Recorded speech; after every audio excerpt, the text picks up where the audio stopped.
여러분, 경제 지표는요 지금 금융위기를 넘어서서 IMF 외환위기로 점점 달려가고 있고요. 이 코로나 경제위기가 더 길어지면 길어질수록 IMF 외환위기도 더 넘을 수 있는 역사상 최악의 위기를 맞을 수도 있다는 그런 지표들이 속속 등장하고 있습니다. 그런데도 정부는요 괜찮대요. 기적같은 선방이래요. 이게 말이 되냐고요. 문재인 대통령이 수보회의죠. 수석보좌관회의에서 우리 경제에 기적같은 선방을 했다고 그야말로 극찬이죠. 이건 기적같은 선방이죠. 기적. 절대 아니거든요. 절대. 홍남기 경제부총리도 마찬가지예요. 경제중대본이라고 하나요? 경제중앙대책본부. 이 회의를 하기만 하면 괜찮대요. 괜찮대. 우리 경제 선방하고 있대요. 지금까지 비상경제 중대본 회의라는 게 모두 11차례 열렸습니다. 모두 11차례. 첫 회의는 3월에 열렸는데 문재인 대통령이 직접 주관을 했습니다. 그리고 4월 말부터 홍남기 경제부총리가 회의를 주재했습니다. 여기에는요 중앙부처의 장관은 물론이고 청와대 경제수석, 일자리 수석도 참석을 합니다. 그야말로 중대본 회의는 어떻게 생각하면 대한민국의 경제 순회들이 모여서 대한민국의 경제 위기를 어떻게 극복할 건가 하는 이야기를 하는 자리예요. 그런데 이런 자리에서 계속 낙관론만 편다는 자체가 참 안타깝습니다. 괜찮다, 금방 좋아진다, 이게 대부분의 이야기예요.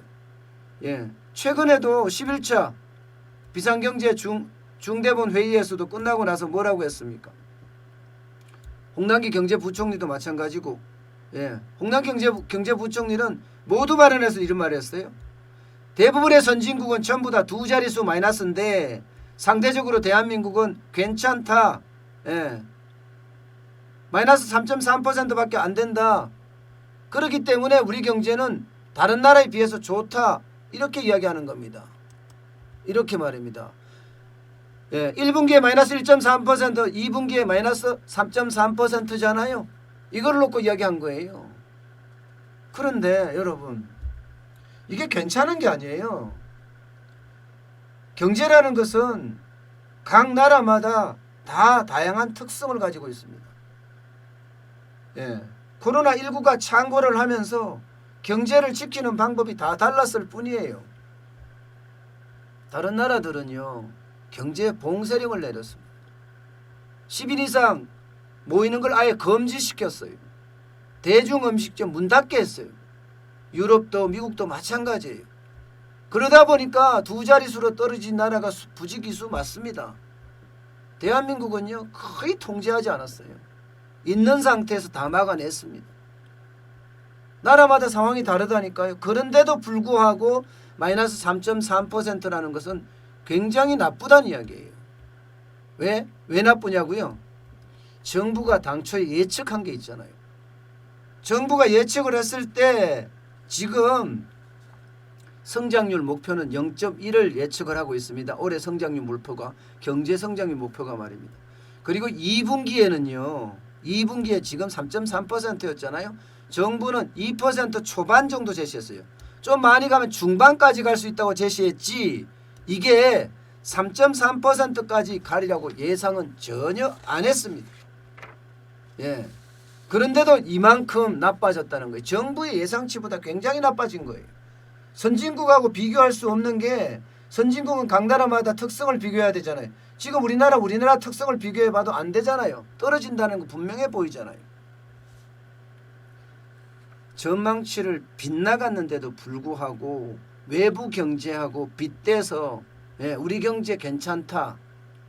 전망치를 빗나갔으면 못한 거죠. 이건 그야말로 책임 회피 아니에요? 경제 전망도 제대로 못하나요? 정부가?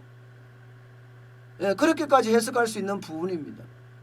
그런데 저는 부동산 정책도 지금 마찬가지라고 봅니다.